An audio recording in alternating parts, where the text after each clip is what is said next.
আমজান আমাকে একটা প্লেয়ার আছে ইংলিশ লিগে খেলতেছেন যা অরিজিন বাংলাদেশে, তাকে আমি এই প্রস্তাবটাই দিয়েছিলাম যে আপনাকে আমরা কখনো বাংলাদেশের হয়ে জার্সিতে দেখতে পাবো কিনা। তো সে খুব স্বতঃস্ফূর্ত যে বাংলাদেশের জার্সিতে খেলতে পারলে আমার ভালো লাগতো। এই কথা যখন আমরা জানতে পারি তখনই আমরা সেই বাংলাদেশ ফুটবল পেজ থেকে ধারাবাহিকভাবে এটাকে কীভাবে মাস পিপলের কাছে এঙ্গেজ করা যায়, তার মতো একজন বিগ প্লেয়ার বাংলাদেশে আসলে যে বাংলাদেশের ফুটবলটা বদলে যেতে পারে। হামজা চৌধুরীতে আক্রান্ত গোটা দেশ। বহু বছর পর দেশে আবারও ফিরেছে সেই পুরনো ফুটবল উন্মাদনা। কিন্তু ইংল্যান্ড অনূর্ধ্ব-21 জাতীয় দল এবং ইংলিশ প্রিমিয়ার লিগে খেলা একজন ফুটবলারও যে লাল সবুজের জার্সি গায়ে জড়াতে পারে, এই ভাবনাগুলো কে বা কার মাথাতেই এলো? যাদের কারণে এটি সম্ভব হয়েছে তাদের নিয়েই আজ আমাদের এই বিশেষ এপিসোড। আমি মোস্তাফিজুর রহমান প্রান্ত আছি আপনাদের সঙ্গে। ইংলিশ লিগে হামজা চৌধুরী নামে যে একজন ফুটবলার আছেন এবং তিনি যে বাংলাদেশের হয়েও খেলতে পারবেন, এই ব্যাপারটি সবার প্রথম বের করে তার সঙ্গে পার্সোনালি যোগাযোগ করেন ফর্টিস এফসির ম্যানেজার রাশেদুল ইসলাম। তাকে আজ আমরা ওয়েলকাম জানাচ্ছি আমাদের সাথে। ধন্যবাদ। এরপর সেই হামজা চৌধুরীকে যখন রাশেদ ভাই কনভিন্স করলো বাংলাদেশের জার্সি গায়ে খেলার জন্য বা তার আগ্রহের কথা জানলো, এরপরের যে ধাপটি রয়েছিল যে বাফুফেকে জানানো, বাংলাদেশের সাধারণ জনগণকে জানানো হামজার ব্যাপারে যে হামজা ইন্টারেস্টেড, সেই কাজটি করেছিল সেভ বাংলাদেশ ফুটবল নামের একটি ফেসবুক গ্রুপ, যেই গ্রুপের অ্যাডমিন আজ আমার সঙ্গে রয়েছেন দিন মোহাম্মদ। দিন মোহাম্মদ ভাই, আপনাকে স্বাগতম আমাদের সাথে। ধন্যবাদ আমাদেরকে যুক্ত করার জন্য। রাইট, সবার আগে আমি যদি একটু রাশেদ ভাইয়ের সঙ্গে কথা বলি, সেই প্রথম দিনকার কথা, সেটা কবে নাগাদ আপনি প্রথম হামজার সঙ্গে যোগাযোগ করেন এবং তাকে বাংলাদেশের খেলার ব্যাপারে কথা বলেন এবং হামজার আগ্রহ নিয়ে আপনি জানতে পারেন? এটা 2019 সালের একটা ঘটনা। 2019 সালে হামজা সবে মাত্র ইউরো চ্যাম্পিয়নশিপ খেলে আসছেন ফ্রান্স থেকে, যতটুকু মনে পড়ে। অনূর্ধ্ব-21 দলের খেলে আসছে ইংল্যান্ডের হয়ে। তো খেলে আসার ঠিক 2 দিন পরে আমি হামজার সঙ্গে যোগাযোগ করি 2019 সালে। প্রথমত যেটা বলতেই হবে যে হামজার ব্যাপারে আমি কোথা থেকে জানলাম যে এরকম একটা প্লেয়ার আছে বাংলাদেশের বংশোদ্ভূত। আপনারা খেয়াল করে দেখবেন ফেসবুকে আমাদের অনেক গ্রুপ আছে যেখানে প্রবাসী ফুটবলারদের নিয়ে লেখালেখি করা হয় কারা বাংলাদেশের খেলার জন্য এলিজেবল। তো Bangladesh walking around the dream নামে একটা ফেসবুক গ্রুপ আছে বাংলাদেশের ফুটবল নিয়ে, যারা অনেক লেখালেখি করেনি, অনেক কাজ করে থাকে আমি বলবো। সেই গ্রুপের মাধ্যমে আমি জানতে পারি যে আমজান আমাকে একটা প্লেয়ার আছে ইংলিশ লিগে খেলতেছেন যা অরিজিন বাংলাদেশে। তো আমি যখন এটা জানলাম আমি নিজে ক্রস চেক করলাম আসলেই এটা বিষয়টা সত্য কিনা। ক্রস চেক করে দেখলাম যে না, তার শেকড় আসলেই বাংলাদেশে। তখন আমি চেষ্টা করলাম যে তার সঙ্গে কীভাবে যোগাযোগ করতে পারি। ইংলিশ লিগে খেলা একটা প্লেয়ারের সঙ্গে যোগাযোগ করা আসলে এত সহজ না, বাট একটা সময় গিয়ে চেষ্টা করতে করতে গিয়ে আমি সাকসেস হয়ে যাই। দেন আমি হামজার সঙ্গে যোগাযোগ করতে সমর্থ হই এবং হামজা ও হামজার পরিবার তারা খুব দারুণ স্বতঃস্ফূর্তভাবে আমাকে রেসপন্স করে, যার জন্য আমি পরবর্তী ধাপে অগ্রসর হতে পেরেছি বলে আমার বিশ্বাস। কারণ তারা যদি ওই সময়টায় সেই সময়ের প্রেক্ষাপটে আমাকে ওইভাবে মানে কর্ডিয়ালি রেসপন্স না করতো, সেটা আমি হয়তো ফার্দার আর সে চেষ্টাটা আর করতাম না। প্রাথমিকভাবে হামজার সঙ্গে আপনার কন্ট্যাক্টে কী ব্যাপারে কথা হয়েছিল? প্রথম যখন কথা হয় তখন সে আন্ডার-18 ইউরো চ্যাম্পিয়নশিপ খেলে ইংল্যান্ডে ফিরেছে। তো ইংল্যান্ডের হয়ে যখন কেউ আন্ডার-21 খেলে স্বাভাবিকভাবে সে ইংল্যান্ড ন্যাশনাল টিমে খেলতে চায়, এটাই স্বাভাবিক। তো সে প্রেক্ষাপটে একটা প্লেয়ারকে 188 র্যাঙ্কিংধারী বাংলাদেশের হয়ে খেলার প্রস্তাবটা দেওয়া বা প্রপোজালটা করাটা একটু হলেও মানে একটু অস্বস্তি হচ্ছিল। তবুও আমি অনেক গল্প শেষে তাকে আমি এই প্রস্তাবটাই দিয়েছিলাম যে আপনাকে আমরা কখনো বাংলাদেশের হয়ে জার্সিতে দেখতে পাবো কিনা। সে খুবই দারুণভাবে আমাকে মানে খুব এখনও মনে পড়ে, সে আমাকে দেশি ভাই সম্বোধন করছিল সিলেটি বাংলা ভাষায়। তো সে খুব স্বতঃস্ফূর্ত যে বাংলাদেশের জার্সিতে খেলতে পারলে আমার ভালো লাগতো, এরকম সিলেটি ভাষায় বলছিল। দারুণ একটা ব্যাপার। সে কখনো ডিনে করেনি। সে বাংলাদেশের মানুষ, বাংলাদেশের ফুটবল সমর্থক, বাংলাদেশের ফুটবল সব কিছুর প্রতি সে অগাধ সম্মান দেখিয়েছে। বাট সে যেটা বলেছিল পরের বছর গিয়ে যে আমি আরও ইংল্যান্ডের হয়ে 2 বছর চেষ্টা করতে চাই। এটা খুবই স্বাভাবিক, যে প্লেয়ার ইংল্যান্ড অনূর্ধ্ব-21 জাতীয় দলে খেলেছে সে ইংল্যান্ড মূল জাতীয় দলে হয়ে খেলার চেষ্টা করবে, এটাই সাধারণ ব্যাপার, স্বাভাবিক ব্যাপার। সে সেটাই বলেছিল। বাট আলটিমেটলি সে এটাও বলেছে আমি যদি না পারি দেন আমি বাংলাদেশের কথা ভাববো, বাংলাদেশের খেলতে চাইবো। বাংলাদেশের জার্সি পরে খেলতে পারলে সে গর্ববোধ করবে। এই দেশে মানুষ যে তাকে ভালোবাসে সেই জিনিসটা আমি তাকে জানাই। এই দেশের মানুষ, এই দেশের বাংলাদেশের 8-10টা প্লেয়ারের মতোই তাকে ভাবে, সেটাও তাকে বলা হয়। সে খুব এটা এই বিষয়টাকে সে খুব ভালোভাবে নেয়। দেশের মানুষ তাকে ভালোবাসে। দেন সে ধীরে ধীরে আস্তে আস্তে প্রসেস শুরু করে। এবং একই সঙ্গে হামজার বাবাকে ধন্যবাদ দিতে হবে, আমজাদ দেওয়ান চৌধুরীকে। সে বিষয়টা নিয়ে অনেক কাজ করেছেন, তার ছেলেকে বুঝিয়েছেন যে না বাবা, তুমি বাংলাদেশ হয়ে খেলো, বাংলাদেশের মানুষ তোমাকে ভালোবাসে। এটা খুব দারুণভাবে কাজ করেছে।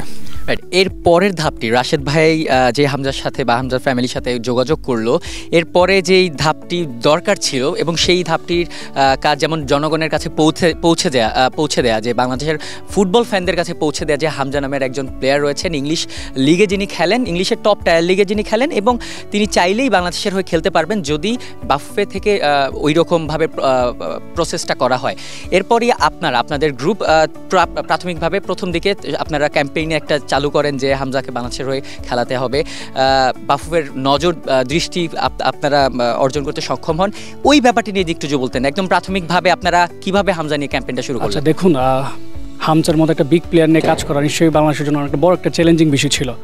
যখন রাশেদ ভাই প্রথম তার সাথে ভিডিও কলে আসলো এবং এটা রাশেদ ভাই তার ফেসবুকের মাধ্যমে জানায় যে অত্যন্ত আনন্দের সাথে জানাচ্ছি যে হামজার সাথে কথা হলো এবং তাকে একটা আনঅফিশিয়াল প্রস্তাবনা দিয়েছি যে বাংলাদেশের হয়ে খেলবে কিনা। তো সেটাতে উনি সম্মতি জানিয়েছে। এই কথা যখন আমরা জানতে পারি তখনই আমরা ফেসবুকে সামাজিক যোগাযোগ মাধ্যমে আমরা ঝাঁপিয়ে পড়ি এবং আমাদের সেই বাংলাদেশ ফুটবল পেজ থেকে ধারাবাহিকভাবে এটাকে কীভাবে মাস পিপলের কাছে এঙ্গেজ করা যায়, তার মতো একজন বিগ প্লেয়ার বাংলাদেশে আসলে যে বাংলাদেশের ফুটবলটা বদলে যেতে পারে, এই জিনিসগুলো আমরা আস্তে আস্তে মানুষকে ক্যাম্পেইন করার চেষ্টা করি এবং মানুষকে বোঝানোর চেষ্টা করি যে হামজার মতো ফুটবলার পাওয়া আমাদের জন্য অনেক বড় ভাগ্যের বিষয়, যেহেতু সে সম্মতি দিয়েছে। এবং যদিও ওই ভিডিও বার্তায় কিন্তু সে 2 বছর সময় নিয়েছিল, এই 2 বছর সময়টাতেও আমরা হাল ছাড়িনি, আমরা তারা ওইভাবে আমাদের ক্যাম্পেইন চালিয়ে গেছি। এবং মাঝখানে একটা সংখ্যা দেখা গিয়েছিল যে সে খেলতে পারবে না বা এরকম অনেক বড় বড় আলোচক বিশ্লেষক কিন্তু মতামত দিয়েছিল না হামজা বাংলাদেশে হয়ে খেলাটা অনেক ডিফিকাল্ট, পারবে না। বিভিন্ন ইস্যুস দেখিয়েছিল, পাসপোর্ট ইস্যু দেখিয়েছিল, যেহেতু তার বাবা বায়োলজিক্যাল ফাদার নন। এই সকল বিষয়গুলোতে অনেক নানা বিতর্ক সৃষ্টি ছিল এবং অনেকেই চাননি হামজা আসুক বা হামজা আসলে প্রবাসীরা আরও বেশি উদ্বুদ্ধ হবে। অনেকে আবার ভিতরে আবার দেশি প্লেয়ারদেরকে বাঁচিয়ে রাখতে চায়। তো সেই জায়গাতে আসলে অনেক কষ্ট ছিল। বাট আমরা শুধু না, আরও বাংলাদেশের বিভিন্ন ফুটবল কমিউনিটি একযুগে হামজার ব্যাপারে কাজ করেছে। এবং আমরা বিভিন্ন সময় যখন বাংলাদেশের ম্যাচ ছিল মালদ্বীপের এগেইনস্টে, বাংলাদেশ ঢাকায় বসুন্ধরা কিংস, যতগুলো ম্যাচ হয়েছে সবগুলো ম্যাচে আমরা হামজাকে নিয়ে ব্যান্টারিং করেছি, হামজাকে নিয়ে ভিন্ন মেসেজ দিয়েছি, এআই ম্যানিপুলেশন করেছি যাতে মানুষকে আকৃষ্ট করা যায়, ইয়াং জেনারেশন যেন তার ব্যাপারে আরও বেশি উদ্বুদ্ধ হতে পারে, সেই জায়গাগুলো আমরা কাজ করেছি। ঠিক এরপরে বাফুফের নজরটা আপনারা কাটতে সক্ষম হন কখন? যখন আমি ব্যক্তিগতভাবে প্রায় বাফুফের জেনারেল সেক্রেটারি ইমরান হাসান তুষার সাহেবকে প্রায়ই নক করতাম, মেসেজ করতাম এবং তার গুরুত্ব সম্পর্কে জানাতাম এবং তাদের যত ফুটবল কর্মকর্তা ছিল তাদের সবাইকে জানাতাম যে এই বিষয়টা আপনারা কাজ করেন, এটাতে আপনাদের ব্র্যান্ড বিল বাড়বে, আপনারা সবাই পুরো ইম্প্যাক্টটা চেঞ্জ হয়ে যাবে, আপনারা এটা নিয়ে কাজ করেন। মাঝখানে বলতেছিল যে না হবে না, কাগজপত্র ডকুমেন্টেশন, এবং আমরা সেটা নিয়েও অনেক ক্রিটিক্স করেছি, মিমস বানিয়েছি যে কেন ইন্দোনেশিয়া, শ্রীলঙ্কা যদি এত তাড়াতাড়ি একটা প্লেয়ারকে নিয়ে আসতে পারে, আপনারা কেন নিয়ে আসবেন না? এত বছর লেন্দি বছর কেন ওয়েট করতে হচ্ছে? আপনারা যেই জায়গাটাতে 1 সপ্তাহ বা 1 মাসের কাজ, সেই জায়গাটা 6 মাস 7 মাস ধরে ঝুলে থাকবে কেন? সেই সময়টা যখন আমরা একটা আশঙ্কা দেখতে পাচ্ছিলাম যে না হামজা বাংলাদেশে খেলতে পারবে না, তখন আমরা আরও ক্যাম্পেইন আমরা দ্বিগুণ করে বাড়িয়ে দিই এবং সমর্থকরা তাদের ইচ্ছার কথা তীব্রভাবে সামাজিক যোগাযোগ মাধ্যমে প্রকাশ করে এবং আলটিমেটলি আমার কাছে মনে হয় যে সমর্থকদের চাপ এবং প্রেশার বাফুফে আমলে নিয়েছে এবং দেন তারা এই অ্যাপ্রোচটাতে সফল হয়েছে। এবং স্পেশালি তাবিব আওয়াল অনেক খুব দ্রুত এই বিষয়টাতে পদক্ষেপ নিয়ে সমাধান করেছে তাকে, এই জন্য আমরা সবাই সমর্থকদের পক্ষ থেকে তাকে ধন্যবাদ জানাই। রাইট, রাশিদ ভাইয়ের কাছে যদি এবার একটু ফিরে আসি, যে বাংলাদেশ ন্যাশনাল টিমে যেখানে মূলত লোকাল প্লেয়াররা খেলেই ইউজ টু, একসাথে একটা কম্বিনেশনের ব্যাপার আছে, একটা ওয়েদারের ব্যাপার আছে, কন্ডিশনের ব্যাপার আছে, সেখানে ইংল্যান্ডের টপ টায়ারের খেলা একজন প্লেয়ার যখন বাংলাদেশ দলের সাথে অ্যাডজাস্ট করতে যাবে, সেখানে কী প্রবলেম হতে পারে এবং সেটা সলিউশনে কী কাজ করা যেতে পারে? প্রথমত হামজা একজন টপ প্লেয়ার, আর সব এনভায়রনমেন্টের সঙ্গে খাপ খাইয়ে নিতে পারার টপ প্লেয়ারদের বৈশিষ্ট্য। হ্যাঁ, সে এই কন্টিনেন্টে প্রথম খেলতে যাচ্ছে, এটা সত্য। প্রথম ম্যাচটা একটু ডিফিকাল্ট হবে, এটাও বাস্তবতা মানতেই হবে। সে একটা যে আবহাওয়া থেকে আসছে এবং যে আবহাওয়ার মধ্যে খেলতে যাচ্ছে, যদিও শ্রীলঙ্কার আবহাওয়াটা অনেকটা তার জন্য সহায়ক ভূমিকা পালন করে, বাট প্রথম ম্যাচ, সে এখন পর্যন্ত জানে না তার সতীর্থ প্লেয়ার কারা। আজকে টিম হোটেল ওঠার পর তাদের সঙ্গে পরিচয় হবে, কোচিং স্টাফের সঙ্গে প্রথম সাক্ষাৎ, দলের সঙ্গে প্রথম অনুশীলন, সব কিছুই মানে একটা প্রথম একটা প্রথম কথাটা চলে আসতেছে। তো প্রথম ম্যাচটা একটু হইলেও তার জন্য আমার আরেকটা বিষয় সবচেয়ে যেটা আমার কাছে এখন যেটা মনে হচ্ছে, প্রত্যাশার চাপ। কালকে হামজা ঢাকায় মানে সিলেটে পা রাখার পর থেকে এখন পর্যন্ত যা কিছু ঘটছে সব কিছু কিন্তু ফুটবলার হামজা সত্তার উপর একটা প্রত্যাশার চাপ পড়ে গেছে। সে নিজেও এটা হয়তো এখন ফিল করতেছে, এতগুলো মানুষ আমার কাছে কি চাচ্ছে, সে বুঝে গেছে যে কী চায় তারা, কেন আমার কাছে তারা আসতেছে। তো সব প্রথম প্রত্যাশার চাপ মিলে প্রথম ম্যাচটা হয়তো একটু হামজার জন্য চ্যালেঞ্জিং হবে। তারপরেও যেটা বলতেই হয়, সে টপ প্লেয়ার, টপ লেভেলে খেলা প্লেয়ার, এই সব কিছু জয় করে সে টপ প্লেয়ার হয়েছে। হ্যাঁ, সেটাও এখানেও সেটা বজায় রাখবে, এটাই আমাদের প্রত্যাশা। দিন ভাই, আপনার কাছে যদি এবার ফিরে আসি, যে বাংলাদেশ ন্যাশনাল টিমে হামজার যে ভাই যে বললো প্রত্যাশার চাপটা অনেক বেড়ে গিয়েছে, সেখানে তো ফ্যানদের ডেফিনেটলি একটা ভূমিকা রয়েছেই। ফ্যানরা কি এক্সপেক্ট করছে হামজার কাছ থেকে এখন? দেখুন, একটা প্লেয়ার হামজা টপ লেভেলের প্লেয়ার নিঃসন্দেহে। ফুটবল 11 জনের খেলা, আপনি একজনের ব্যক্তিগত পারফরমেন্স দিয়ে আপনি ফুটবলে কখনো জিতে নিয়ে আসতে পারবেন না। আর আমার কাছে যে বিষয়টা হচ্ছে যে একটা নতুন টিম, মাত্র 5 দিনের একটা সময় অলরেডি সে একটা সেই ফিল্ড ইউনাইটেড লাস্ট ম্যাচ শেষ করে এসেই ওই দিন রাতে জনসমাগমের মধ্য দিয়ে যাচ্ছে। তো আজকে রাত থেকেই সম্ভবত সে বাফুফের হোটেলে মানে টিম হোটেলে জয়েন করবে। তো তারপর থেকে তার বাংলাদেশ ফুটবলের যাত্রাটা আসলে অফিসিয়ালি শুরু। কিন্তু আমি যদি বলি, আমরা এই মুহূর্তে তার কাছ থেকে মানে এরকম অতি মানবীয় পারফরমেন্স আশা করছি না। কারণ কি? কারণ আপনি দেখেন, একটা টিমের আই ল্যাঙ্গুয়েজ দরকার। আপনার যেহেতু আপনার কোন দেশে আপনি আরবিক থেকে আসছেন, ফ্রান্স থেকে আসছেন, ইট ডাজন্ট ফ্যাক্ট, ফুটবলে একটা ল্যাঙ্গুয়েজ থাকে। তো ওই জায়গাতে টিম প্লেয়ারদের মধ্যে একটা বন্ডিংয়ের জন্য একটা সময় প্রয়োজন। আপনি যতই ভালো প্লেয়ার হন না কেন, আপনার আশপাশের একটা মিস্ত্রির সাথে যোগানিটাও ঠিক মতো দিতে হয়। তো সেই ক্ষেত্রে আমার কাছে মনে হয় যে একটা ফ্রেন্ডলি ম্যাচ অন্ততপক্ষে বাংলাদেশে খেলানো অন্ততপক্ষে প্রয়োজন ছিল এই মুহূর্তে, যে তাদের সাথে টিমমেটদের সাথে একটা ম্যাচ আপের বিষয়। যদিও হামজার যে লেভেল, সে মানিয়ে নেওয়ার ক্ষেত্রে সবার আগে ফার্স্ট থাকবে, অ্যাডাপ্টেশনের ক্ষেত্রে কোনো সন্দেহ নেই। কিন্তু ওই যে টিমের সাথে পুরো সমগ্র পরিবেশের সাথে অ্যাডজাস্ট হতে গেলে এখন দেখুন সে যে স্পিড থেকে বেড়ে আসছে, যেই লেভেল থেকে উঠে আসছে, সেখানের ফুটবল স্পিড আর বাংলাদেশের ফুটবল স্পিড আপনি ট্রেন আর রিক্সার মতো পার্থক্য করতে পারেন। আমি কাউকে ছোটো করছি না, স্পিডে ফুটবল দেখে যারা অভ্যস্ত তাদের কাছে এটা খারাপই লাগতে পারে, বাংলাদেশের যে ধীরগতির একটা ফুটবল খেলা। তো এখানে হামজা যখন ফাস্ট ফুটবল খেলে তাদের সাথে অ্যাডজাস্টমেন্টের একটা বিষয় আছে। সেই জন্য আমার কাছে মনে হয় হামজার পাশাপাশি আরও কিছু প্রবাসী ফুটবলার ইনক্লুশন দরকার, খুব শীঘ্রই দরকার। কারণ তার সাথে যেন অ্যাডজাস্ট করে টিমটাকে এগিয়ে নিয়ে যায়, একটা টিম বন্ডিং হোক। রাইট, রাশেদ ভাইয়ের কাছে আবার যদি একটু ফিরে আসে, যে হামজার ইনক্লুশনে বাংলাদেশ ন্যাশনাল টিমে এখন যে লোকাল প্লেয়াররা রয়েছে তারা কিভাবে উপকৃত হবে? ড্রেসিং রুম শেয়ারের মাধ্যমে হোক বা সেটা মাঠের মধ্যেই হোক, তাদের কোয়ালিটি কি আরও ডেভেলপ করবে কিনা? তারা কি একটা এক্সট্রা চ্যালেঞ্জের মুখে এখন পড়বে কিনা, যে যেহেতু হামজা দলে এসেছে, আমাদের দলের উপর এখন প্রত্যাশার চাপ বেড়ে গিয়েছে, আমাদের আরও ভালো পারফর্ম করতে হবে? এইভাবে আপনার এই দিকটা নিয়ে আপনি কীভাবে দেখছেন? হামজা যখনই বাংলাদেশ টিমের স্কোরে ঢুকে গেছে, মানে লিস্টেড হয়ে গিয়েছেন, তখন থেকে বাংলাদেশ দলের মানদণ্ডটা অনেক উপরে উঠে গেছে, নো ডাউট। হামজা যখন ড্রেসিং রুমে ঢুকবে, সেমন একটা পরিবেশ থেকে আসতেছে একটা ফুটবলীয় কালচার, একটা আধুনিক ফুটবলীয় কালচার এবং আধুনিক ফুটবল অবকাঠামোর মধ্যে দিয়ে তার বেড়ে ওঠা এবং সেখানে অবস্থান করা।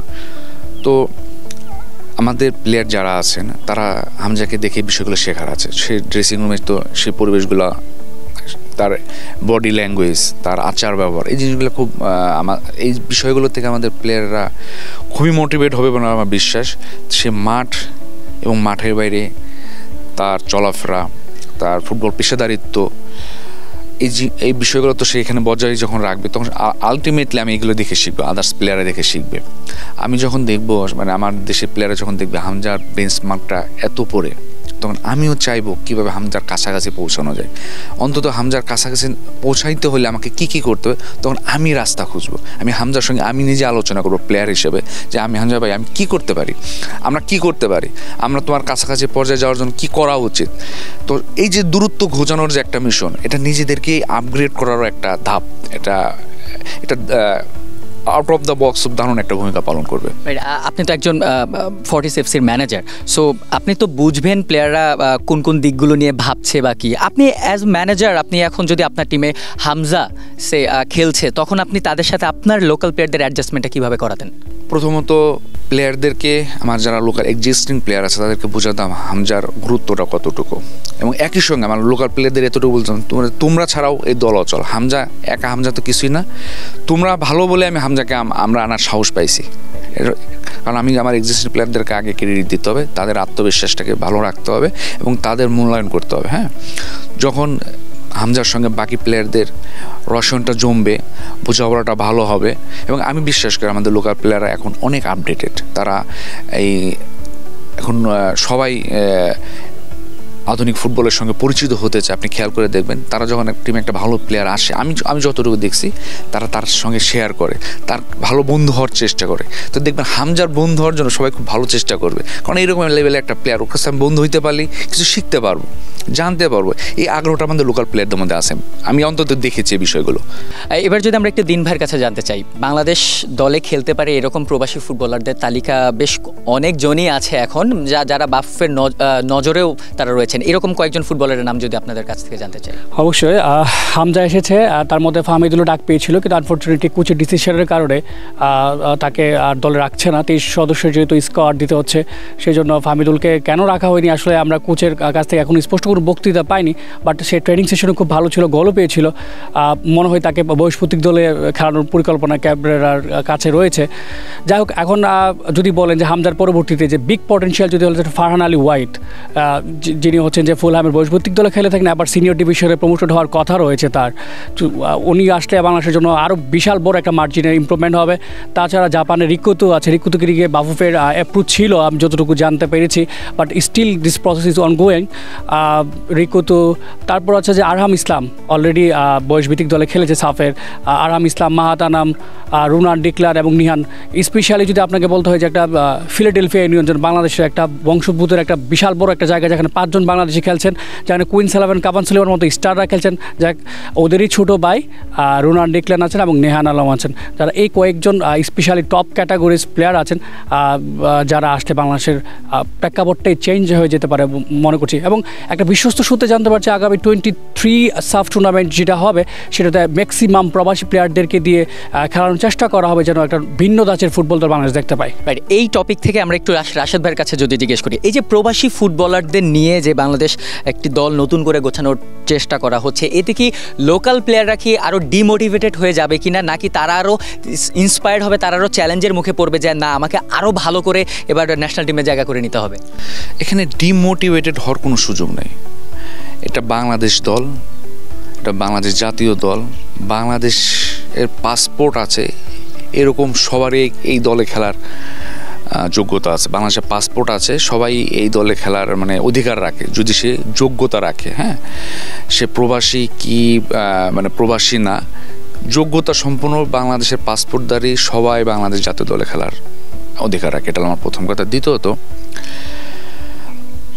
বাট একই সঙ্গে আমাদেরকে এটা মাথায় রাখতে হবে যে একই সঙ্গে আমরা ভালো মানের প্রবাসী আনবো, ভালো মানের প্রবাসী ফুটবলার আনবো, আবার একই সঙ্গে আমাদেরকে দেশের ঘরোয়া ফুটবল স্ট্রাকচার, প্লেয়ার তৈরির রাস্তাগুলো ঠিক রাখতে হবে। হ্যাঁ, ভালো মানের প্রবাসী ফুটবলার আসলে যেটা হবে সেটা হলো দলকে সমৃদ্ধ করবে। বাট সমৃদ্ধর কথাটা কখন আসে? যখন শক্তিশালী বিষয়টা থাকে। শক্তিশালীর পরের ধাপ হলো সমৃদ্ধ করা। বাট শক্তিশালী করতে হলে আমাকে আমার নিজের দেশের স্ট্রাকচার বদলাইতে হবে, আমার প্লেয়ার তৈরির কারখানা বাড়াইতে হবে, আমার ঘরোয়া ফুটবল উন্নতি করতে হবে।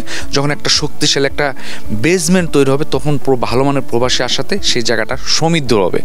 একটার সঙ্গে একটা সম্পর্ক, একটা ছাড়া আর একটা কখনো ভালো কিছু মানে রসায়ন জমবে না।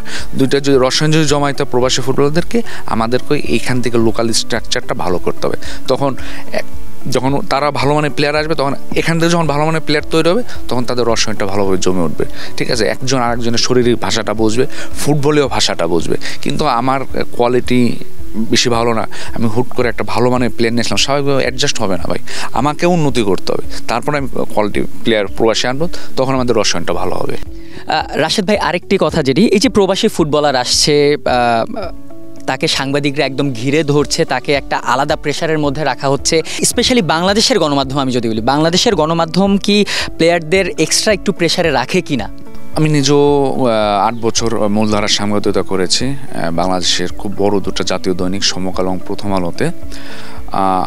আমি যখন সাংবাদিকতা করেছি বা আমার হাউস থেকে যে ধরনের নির্দেশনা ছিল যে একদম কিভাবে ট্রু জার্নালিজম করা যায়, আমি অন্তত বিশ্বাস করি, আমি যাদেরকে চিনি জানি তারাও খুব ভালো জার্নালিজম করছে।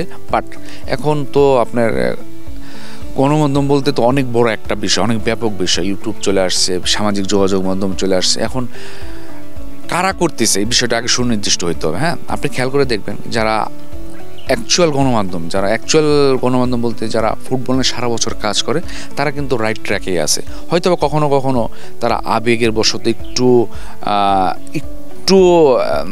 হয়তো বা একটা কঠোর প্রশ্ন করে ফেলে, আবার কিন্তু তারা দেখবেন পরক্ষণেই তারা আবার সে প্রশ্নটা যখন বুঝতে পারে যে প্রশ্নটা একটু কঠোর হয়ে গেছে, তারা কিন্তু আবার সেটা মিনিমাইজ করার চেষ্টা করে, ব্যালেন্স করার চেষ্টা করে। কারণ গণমাধ্যম, আমি অন্তত বিশ্বাস করি বাংলাদেশের ফুটবল যে অবস্থান ছিল, গণমাধ্যম যদি সে সাপোর্ট না করতো ফুটবল টিকে থাকা খুব ডিফিকাল্ট ছিল। এটা বাস্তবতা, আমি অন্তত বিশ্বাস করি। 188 র্যাঙ্কিংধারী দেশের ফুটবল নিয়ে কী লিখবেন, কী বলবেন? বাস্তবতাটা কি আপনি আমার বলেন তো? 188 র্যাঙ্কিংধারী ফুটবল নিয়ে যে মানুষ গণমাধ্যমে আসে, বড় একটা ফিচার হয়, বড় একটা ছবি আসে, এটা আমার কাছে অন্তত পক্ষে মনে হয় যেটা বাড়াবে। বিশ্বাস করেন, হামজা আসছে, ঠিক আছে, ফাইন, হামজার মতো প্লেয়ার নিয়ে লেখার অনেক সুযোগ, অনেক কিছু করার, কিন্তু 188 র্যাঙ্কিং, যে দেশে ফুটবল কালে ভদ্রে একটা ম্যাচ জিতে, যে দেশে ফুটবলে ঘরোয়া ফুটবল দর্শক জানা, সে দেশে ফুটবল নিয়ে যে মূলধারা গণমাধ্যম কাজ করে, সামাজিক যোগাযোগ মাধ্যমগুলো মানে বোনের খেয়ে কি বলে নিজের খেয়ে বোনের মোস্তার আছে, এই তো বেশি। আমি কীভাবে এত দোষ ধরবেন? 188 র্যাঙ্কিংধারী ফুটবলের দেশ, প্রতিদিন ফুটবল নিয়ে আলোচনা, এটা আপনি কীভাবে আপনি ভুল ধরবেন? আপনি বলেন তো। আমি মনে করি এতে তাদেরকে ধন্যবাদ জানানো, অ্যাপ্রিসিয়েট করা উচিত। হ্যাঁ, তার হয়তো অনেক সময় একটু ভুল ত্রুটি হয়ে যায়, বাট এটা পার্ট অফ জব। আমি যদি সবশেষ জানতে চাই যে এই বাংলাদেশ দলটা নিয়ে আপনার এখনকার এক্সপেকটেশনটা কি? অবশ্যই ভালো এক্সপেকটেশন, তবে ফোকাসটা যেন খেলার মধ্যে থাকে, খেলার মাঠে থাকে। খেলার মাঠ থেকে শুধু প্রচারণা, প্রসার এগুলো প্রয়োজন আছে, বাট খেলা যখন ভালো হবে আলটিমেটলি সেগুলো চলে আসবে। আগে খেলার মাঠে ফোকাসটা ঠিক রাখতে হবে। খেলার মাঠে যদি আমরা কোনোভাবে ভালো না করতে পারি, সব কিছুই বৃথা। সুতরাং আগে মেইন জায়গায় ফোকাসটা ঠিক রাখতে হবে, পারপার্শ্বিক বিষয়গুলো পরে আসবে আপনার অগ্রাধিকার ভিত্তিতে, এতটুকুই।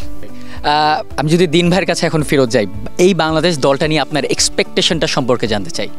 দেখুন, আমাদের সবচেয়ে বড় সমস্যা হচ্ছে যে আমরা একটা ম্যাচ জিতে যাই, আবার 2-3টা ম্যাচ হেরে যাই। তো একটা ম্যাচ জিতার কারণে যে আমাদের যে হাইপটা তৈরি হয়, প্রত্যাশার চাপটা যখন আবার হেরে যায়, তখন আবার সেটা যেই পরিমাণে উঠে সেই পরিমাণে আবার নিচে নেমে যায়, ধারাবাহিক থাকে। কিন্তু এই দলটা, বর্তমানে যে দলটা আছে, একটা তারুণ্য এবং অভিজ্ঞতা সম্পন্ন একটা দল, এই দলের কাছে আমাদের প্রত্যাশার জায়গা অনেক বেশি। এবং আমি মনে করি যে কম্পিটিটিভ লেভেলে এখন এই সাফ জিতা উচিত ন্যূনতম লেভেলে। আমার কাছে মনে হয় এখন যে কম্পিটিটিভ হেভি ওয়েট, আপনি নেট ভ্যালু, মার্কেট ভ্যালুর কথা যদি চিন্তা করেন, দক্ষিণ এশিয়ার সবচেয়ে সেরা বাড়ি দল এখন আমরা। তো সেই ক্ষেত্রে আমার কাছে মনে হয় সাফ থেকে বেরিয়ে এসে আমরা এশিয়ার মঞ্চে আমাদেরকে ভালো করতে হবে। 2030 এশিয়ান কাপ যেন আমরা খেলতে পারি, এই প্রসেসটা এখন থেকে স্টার্ট করতে হবে এবং এই সক্ষমতাটা নিয়ে বাফুফে আগাবে বলে আমি মনে করি। থ্যাংক ইউ দিন ভাই আমাদের সাথে জয়েন করার জন্য। ধন্যবাদ আপনাকেও। থ্যাংক ইউ রাশেদ ভাই, আপনাকেও। দ্য বিজনেস স্ট্যান্ডার্ডকেও ধন্যবাদ, তারা ফুটবল নিয়ে এবং দেশের ক্রীড়াঙ্গনে খুব ভালো কাজ করতেছে। আমরা আশা করবো এই ভালো কাজটা চলমান থাকবে। থ্যাংক ইউ ভাই, থ্যাংক ইউ। ফুটবল 11 জনের খেলা, কিন্তু একা হামজা চৌধুরী বাংলাদেশ দলকে কতটুকু এগিয়ে নিয়ে যেতে পারবে সেটি এখন দেখার পালা। এর মধ্যে তার উপর প্রত্যাশার চাপও রয়েছে বেশ অনেক।